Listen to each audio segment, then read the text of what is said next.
As coaches, we are going to be faced with lots of stress and anxiety in the clients that we work with. And the mark of any good coach is one that has always tools in their back pocket or a way to gamify and take away some of the shame and the judgment and make things more playful and creative and fun when they're coaching clients. So today, I want to dive into 3 resources or 3 games you can play if you're a coach to help a client that is struggling with their sleep habits, especially around stress and anxiety. So we'll dive into that in just a second.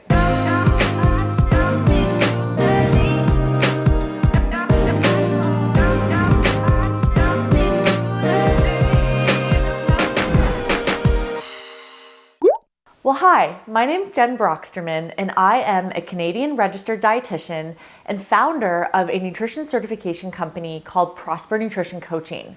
So I've been in the field about 13 years now, working with a whole wide variety of clients, from everyday folks all the way up to professional athletes like NHL hockey players and Canadian Olympic athletes, helping to look at not only just what they fuel their bodies with, but the more holistic picture of how they care for their wellness. So things like sleep and stress and anxiety are topics that absolutely come up.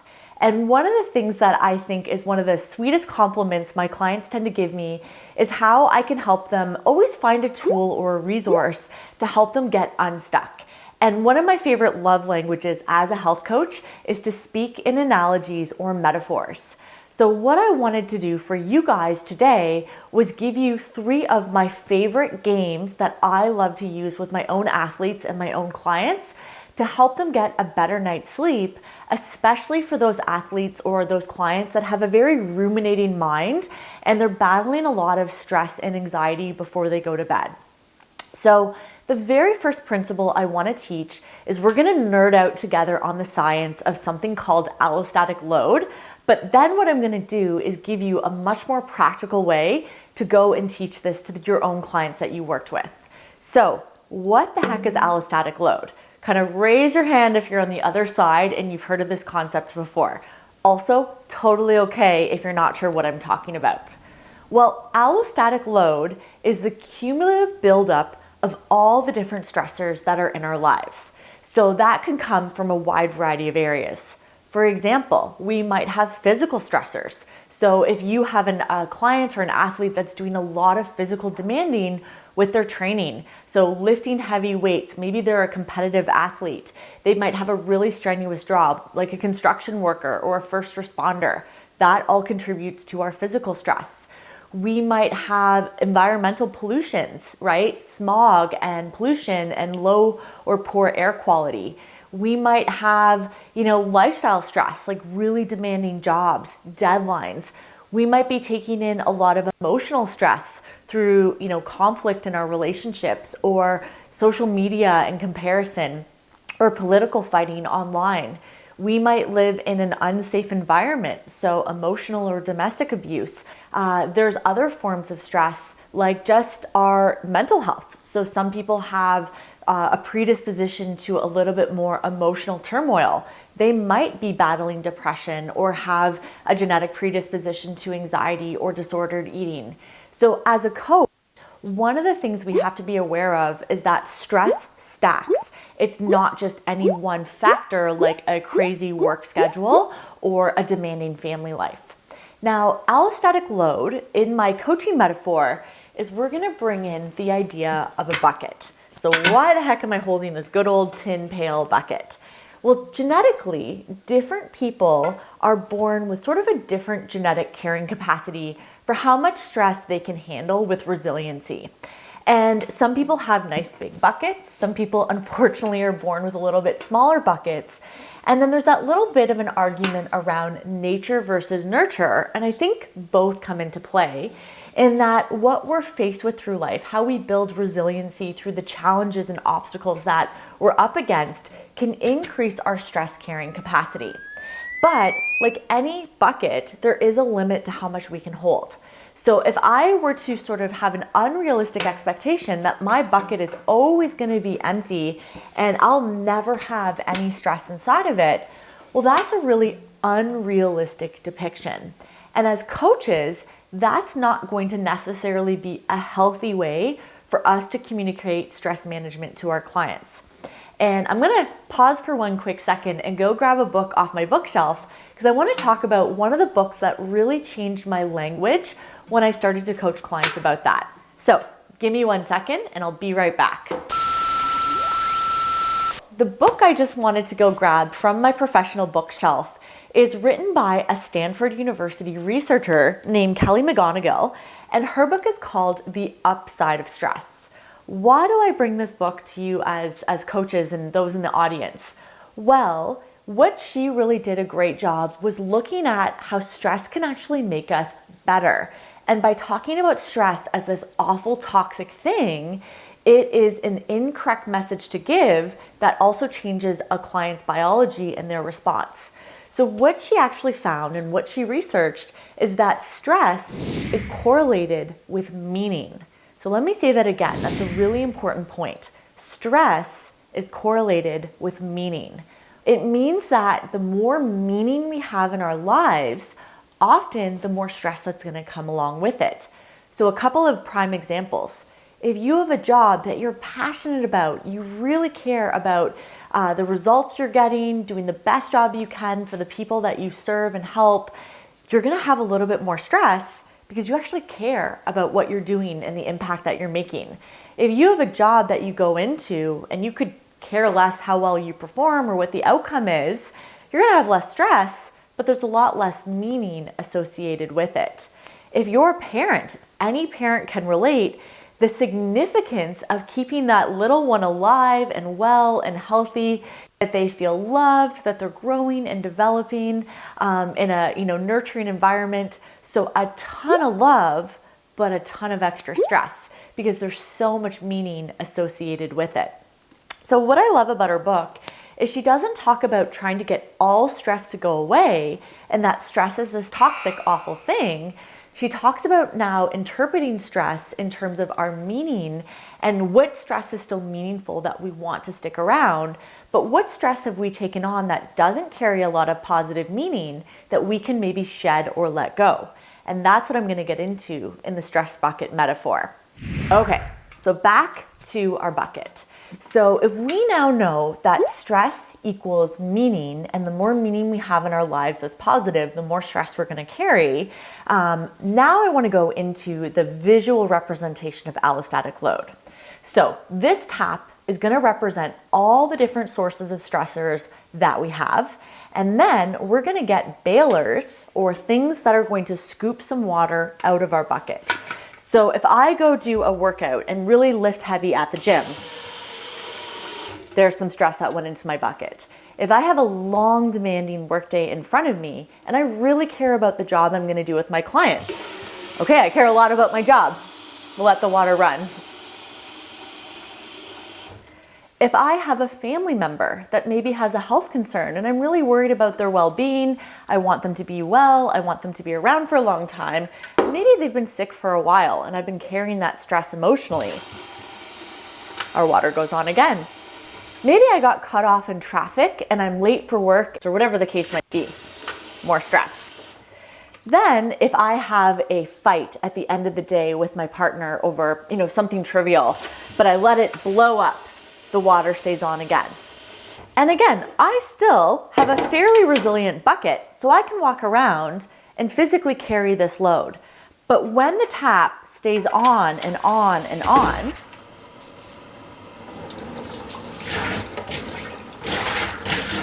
so, as you can see, as my stress bucket fills with more and more and more stressors, and I try to hold on to this bucket and carry it around, my arms might start to shake, some water might start to fill out. You can see that the same ease I had of holding the bucket earlier becomes much, much harder. And then that stress is going to pull me back down, and ultimately that stress will start to spill out. So, that is only 50% of the allostatic load. The other 50% is a completely forgotten tool, which is we have the ability to start to bail. So I'm just going to go grab a cup here from my kitchen. And I like to think of our cups as bailers. So if you think about being on a boat, in order to comply with boat safety, you have to demonstrate that you have something on your boat that can scoop water out if water overfloods the boat and it starts to take on too much. That's called a bailer. So if I have my stress bucket full of water and I start to use healthy tools in the form of bailer, what I can do is I actually have an ability to take some of the stress from my stress bucket and start to voluntarily empty it down. So if I go out for a midday walk and just clear my head on my lunch break and take a break from my screen, amazing. There's a big drop of stress gone from my bucket. If I maybe get a great night's sleep, that's going to be a form of bringing some stress out of my body. If I protect my time and workouts at the gym, there's another bailer that's going to remove some stress from my life. If I am feeling really emotionally vulnerable and I have a friend or a family member or maybe even a trusted pet or therapist that helps me feel emotionally better, again, there's another bailer of water gone. If I use breath work and meditation, there's another little opportunity to take some stress out. And so that water will always be coming into our bucket. But many of us forget to use our bailers effectively. So the next book I'm going to grab is actually another book by the same author, by Kelly McGonigal. Book number 2 in today's conversation is called The Willpower Instinct: How Self-Control Works, Why It Matters, and What You Can Do to Get More of It.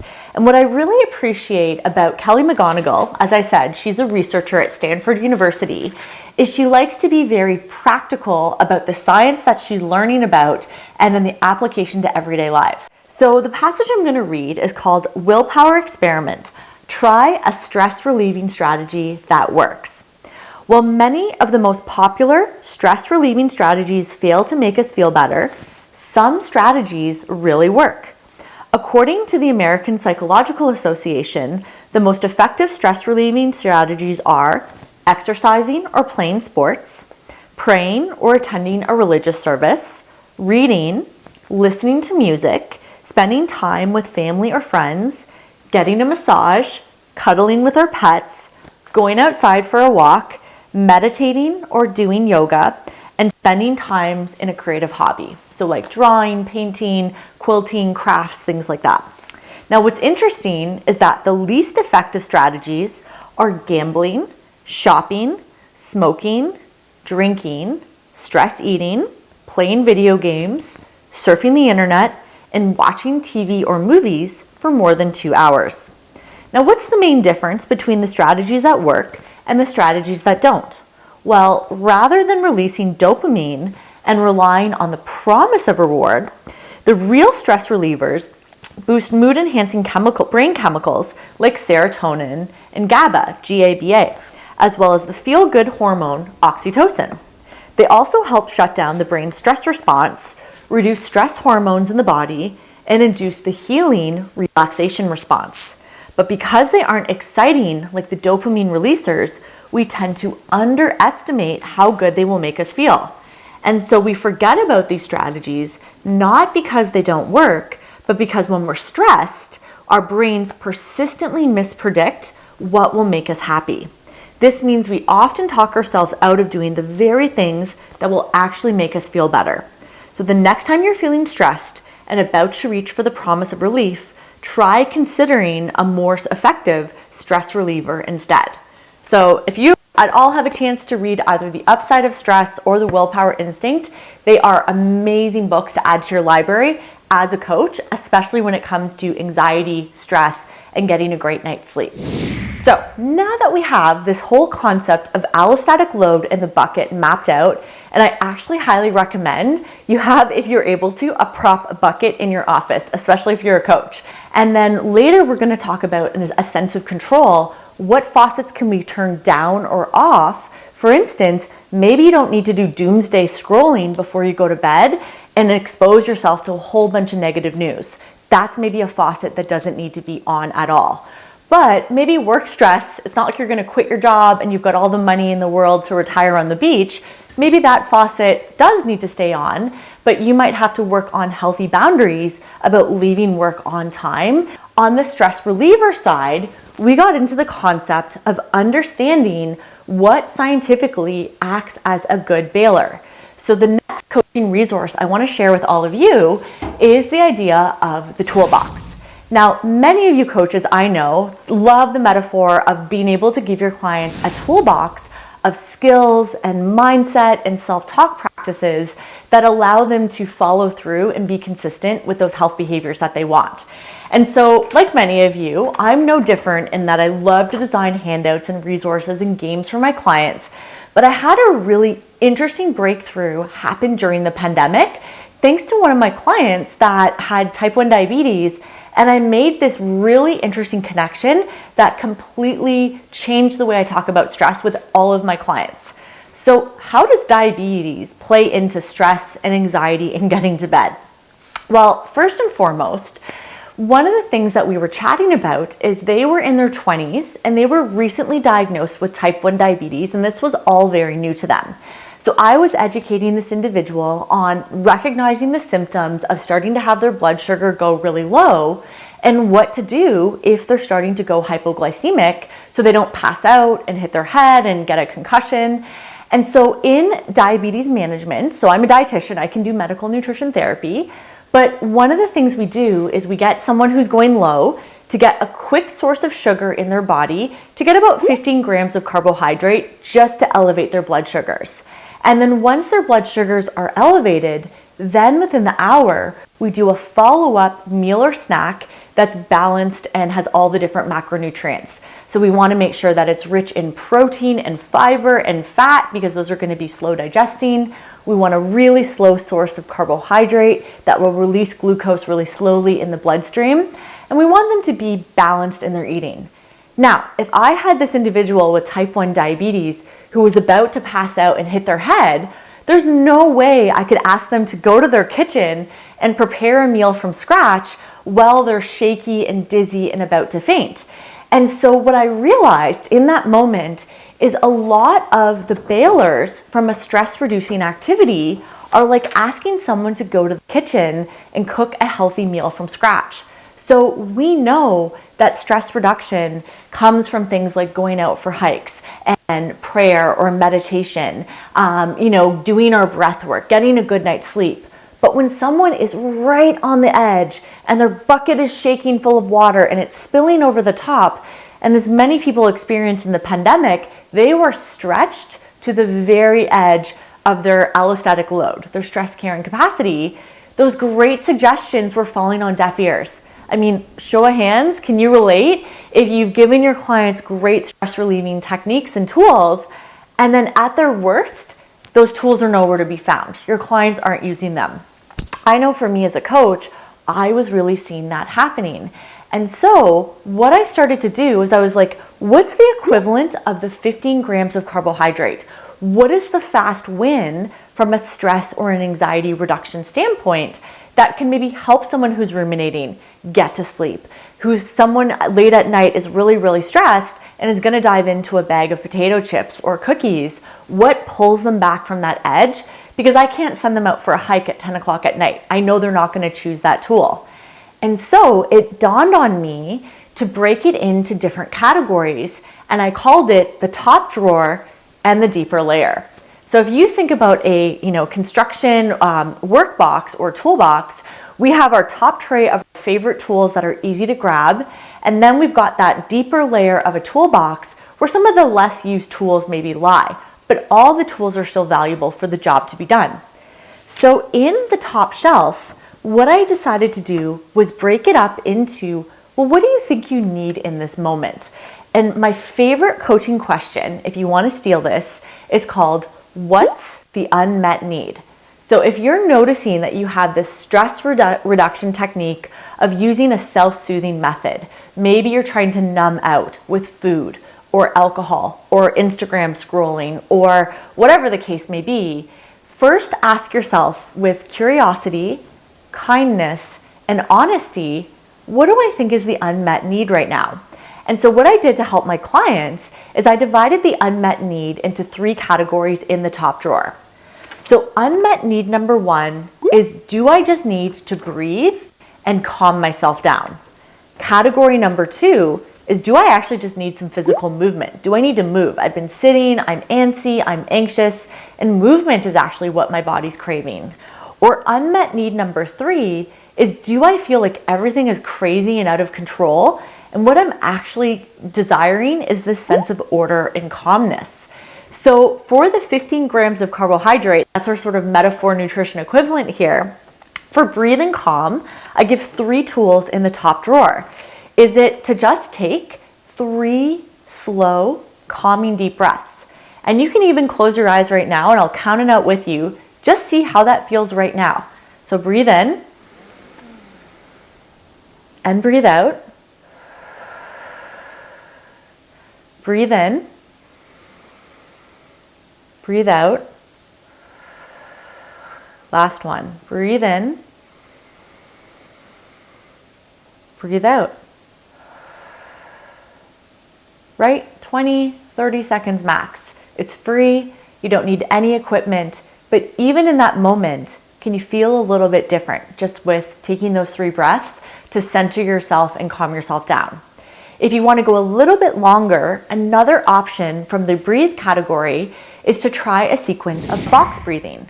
So what box breathing is you breathe in for 4 seconds, you hold for 4 seconds, you breathe out for 4 seconds, and you hold for 4 seconds. And I usually just recommend 4 breaths because you just have to remember the number 4. It's a great before bed exercise to calm your nervous system down and activate that parasympathetic state, which again communicates safety, that you are safe, you're okay, you're calm, and it again allows our body to go into that restorative healing mode. Or sometimes if there's an opportunity to just open a door and breathe in fresh air for about a minute, one of the tools I'll have clients do in this breathe category is just go find outside air. So if you are in an apartment, go to your balcony, breathe on your balcony. If you have a house and you can open a back door, just go stand on a back porch and take in the fresh air for a minute. It is amazing how much that gives you an instant boost and reset. So if you're finding you're really anxious or you've got a client that's really anxious, breathe and calm from the top drawer is an amazing tool you can give them. The next category is, if you're more in that fidgety, anxious state, is to actually give your body movement. And many people stress eat when they want energy, when in fact, movement would give them the energy that they're craving. So it could be things like just stretching for a minute, just sort of doing, some quad stretches, maybe doing some side bends, some arm swings, just getting the blood flowing once again, especially if you have a desk job and you've been pretty sedentary while you're working on a long patch. Another thing is to just put on a song on your phone and dance around to some music for a minute. Find a song that's uplifting, find a song that puts you in a good mood. Music and movement are so good for anxiety and the stress response. So that's another top drawer suggestion. And then the third one is to also, if you can, get outside and just go for a quick walk around the block. But the trick here is make it 5 minutes or shorter. So the whole goal of the top shelf isn't to put perfectionistic best options on the table, like, oh, you should go for a 30-minute walk. You're gonna feel so much better. It's like asking someone who's about to faint, you should go cook a proper dinner. You're gonna feel so much better. These top drawer suggestions need to be quick. So stretching, dancing to music, tidying up the main floor, going for a quick walk, all of those are gonna be from our top drawer. Or the last option is to go into the category of creating a little bit more order and control. People often will do things like stress clean right before a big final exam. Did anyone ever do that when they were a student in school? It's so interesting, and I love this phrase, outer order, inner calm. So for a racing mind, for a highly stressed out brain, having a sense of order and control in our external environment can often have a very self-soothing effect in our internal environment. So a couple quick top drawer options here is, I call it the rule of 5. So just go around and put 5 things away. If there's a jacket slung over the back of a chair, go hang it up in the closet. If there's some, junk mail sitting out, go put that in the recycling bin. If there's some dishes in the sink that can be loaded into the dishwasher, go tidy that up. If there's a load of laundry to be put away, go put it away. It's awesome that when you get 5 things back in place, how good it makes you feel. Or if you don't like counting, just going to the microwave and putting a 5-minute timer on and doing work for 5 minutes to just sort of straighten things up, again, has that really calming, balancing effect. And then here's the magic, is we know that action increases motivation. It doesn't work the other way around. People think they have to feel motivated and then they're going to take more action. In fact, it works the opposite. Action increases your motivation to keep going. So by getting a win from the top shelf first, then what we can do is we can go into our deeper layer. So in our deeper layer, we have things like breathe and calm. We have practices like protecting time to meditate or write in a journal. We can do things like a gratitude practice, prayer, or saying a mantra, or using things like scent. For instance, if you enjoy the smell of essential oils wafting through the air, that can be really relaxing and calming. If we expand on that move category, in our deeper layer, we have tools like go out for a longer walk, maybe do a little bit of yoga, going and actually getting out to a gym or in your home and protecting time for a more strenuous workout. Hiking in nature and being in green spaces have an incredibly calming, Baylor-like effect on our stress levels, or really any activity that you enjoy. Embrace the 4 seasons. You might like getting out to go cross-country skiing or bicycling or swimming in a pool. So anything that gets your body and blood moving feels great. In terms of order and control, if we have a little bit more time, and this really creates a great stress response, we have things like doing a deeper clean of the house, decluttering possessions that you no longer want or need, setting really healthy boundaries with people, with friends, with colleagues, and with work deadlines. If we go into other components that are known to be stress bailers, we have the category of love and connection. So making sure that we're protecting those relationships that matter the most, making time to call a friend or a family member, playing with a pet that we might have, maybe booking a therapy to have a counseling appointment and really sorting through some difficult feelings. Sometimes what we really need as a bailer is just more rest, right? Sleep, we all know how important that is. But rest can be other things like protecting time and just winding down your day a bit early to take a bath or a shower and shut all electronics off. Getting into bed that little bit earlier when your body's been feeling fatigued and exhausted. Booking a massage, going out and getting gentle physical touch to feel really good. Having scheduled downtime that's guilt-free, that's not where you're making a to-do list in your head, but truly time that's just yours to use however you like. Maybe you're long overdue for a vacation and it's time to budget for that and protect that time in your calendar. And then lastly, just like we talked about in the willpower instinct, we also know that expressing our creativity and having playfulness and joy is a really powerful stress response reduction tool. So having a hobby or a creative pursuit, having joyful activities that really lift you up and are fun, and then making sure that our relationships that surround us are positive and supportive and joyful.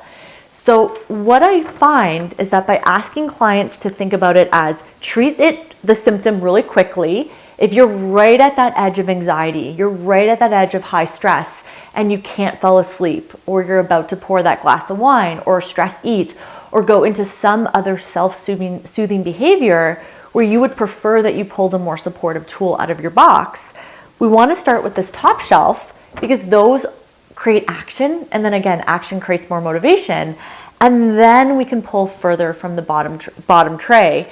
And so I have a lot of my clients just go and stick this on the refrigerator as a front and center reminder in terms of in the moment, this is what I'm going to reach for. We have one final activity or game I want to share with you coaches out there, especially if you're talking about the idea of stress and anxiety and helping people get to sleep a little bit better. And this final game is called the circles of control. And you can see that I have a green circle, a yellow circle, and a red circle. So when I coach, one of, like I said, my love languages is to speak in analogies or metaphors. So I talk about the game of basketball when I play this game with my clients. In the basketball court, we have different color painted basketballs. There are green basketballs we can dribble and shoot and get swishes into the net. There are some yellow or amber colored basketballs. And then there are some red basketballs that aren't that easy to dribble. The red basketballs really do represent the issues and problems in our lives that we really have no control over. Let me give you a couple of ridiculous examples. If I suddenly decided that feet 3 sizes bigger than mine were beautiful, and I every day stressed about how small my feet were, and I wanted them to grow 3 sizes overnight, well, I'm an adult. My feet are done growing for the most part. I don't think they're gonna fall flat and stretch out a whole lot bigger. These are my genetic feet I'm gonna have the rest of my life. So putting all this effort into wishing I had bigger feet, I mean, obviously it's a pretty ridiculous example, but when you see the problem under that light, you can see that when people are trying to dribble and get baskets with red colored problems, things that they don't have any control over, their level of stress and anxiety goes up. So getting in a screaming match with someone online about a political candidate you don't agree with, you're probably not going to change their mind. You're going to go to bed really angry. Can we set that basketball down? But if we look in the areas of some control and total control, and we start to go searching for those basketballs that are those 2 colors, and we go for shot after shot after shot and get basket after basket, swish after swish, we're gonna find that our level of stress and meaning are more in harmony. We've turned off some of the allostatic load and actually chose to shut off the faucet for stress we were allowing to come in that we have no control over. And if I'm doing things like gravitating to those healthy bailers, so maybe I do have a really high stress job, but I love it. Well, can I use some healthy boundaries? Like maybe I install an app on my phone and my laptop that cuts off certain websites so I can't work past a time in the day. So I'm gonna out myself. I'm a tiny bit of a workaholic. Scratch the tiny. I'm definitely a bit of a workaholic.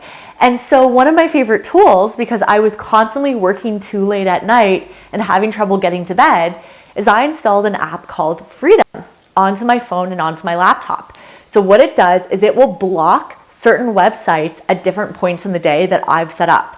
So what I loved about that is even though I can't seem to fight my nature of just loving my job, and my parents are both workaholics, they really instilled that into me probably to a fault, what I realized is I had total control to use this external tool and cut off websites like my Gmail account and other things that I go in and do work on that they don't work past a certain time of the day. So I'm protecting me from me. I can also, if I'm worried about maybe my health, take that into my own hands by scheduling times I'm going to go to the gym, times that I'm going to do some cooking and grocery shopping, some batch cooking, for example. So when I have clients that are really stressed about, weight loss, or why aren't I losing weight quick enough, the speed that their body's going to change isn't under their control. Same thing with stress around insomnia and sleeping issues. So I can talk to my family doctor. I can maybe do a sleep study. I can make sure my bedroom environment is conducive to a great night's sleep. I have some influence over maybe my partner's sleep habits. I might need to go to a separate room if they're snoring really loudly. Maybe we need to change our bed because our bed's uncomfortable or it's gotten too soft or too hard, or we're due for a new set of sheets.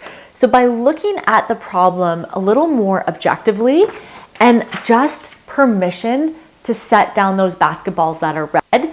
But now, eagle eyes, when you're honed in on finding all the green basketballs that you can, your stress level goes down because you're empowered, because you have self-efficacy, because you're actually doing something where your actions are going to impact the overall result.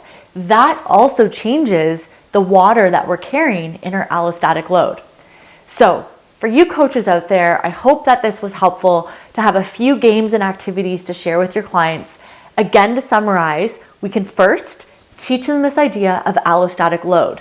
When people start to think about their stress as what faucets are pouring water into my bucket, and then you're asking them which faucets can we turn down or turn off, which faucets do we want to keep totally on?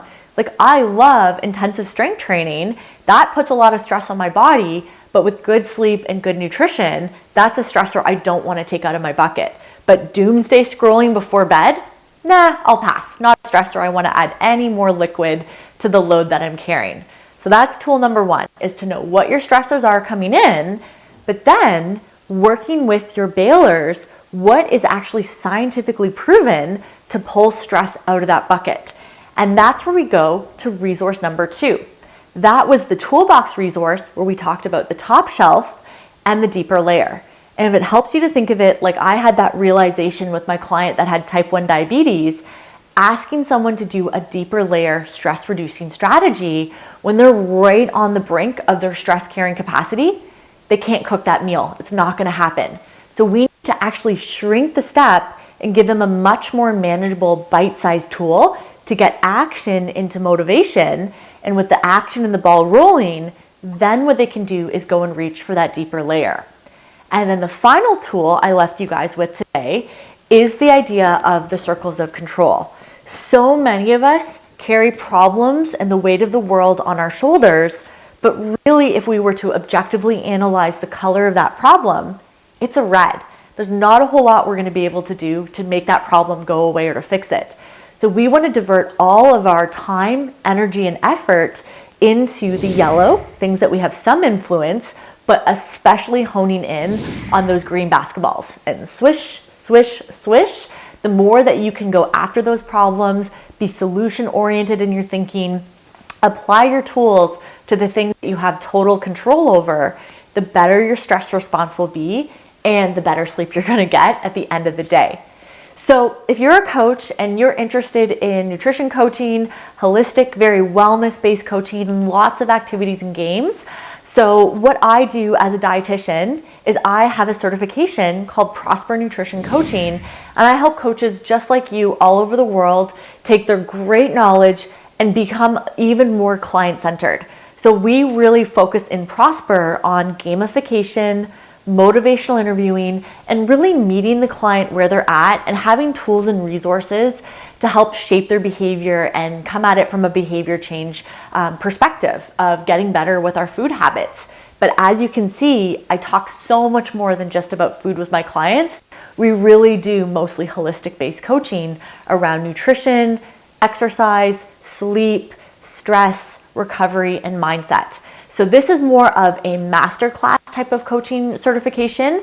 It's for coaches that really want to coach super holistically and have some clients under their belt that they can learn and grow from. And yeah, we just want to make you a rock star and world class at what you do, so you have a wait list of people excited to work with you because you're able to get them such great results. If you want to reach out, feel free to do so. We're super happy to help coaches like you and answer any questions. So the best place to find us is either on our website. We are prospernc.com. That stands for Prosper Nutrition Coaching. Our email is basically the same, info@prospernc.com. Or if you want to follow along on Instagram, we have tons of great resources and tips there. So feel free to give us a like or give us a follow. We're at prosper_NC. And if you send a DM to me on Instagram, that's another way to get a hold of me. Happy to help any coach move along on their coaching trajectory and get amazing results for your clients, so you can be a world-class coach that has a wait list and is highly sought out by a pack of raving fans. So again, I'm Jen Broxterman, registered dietitian. Thanks for hanging out with me today.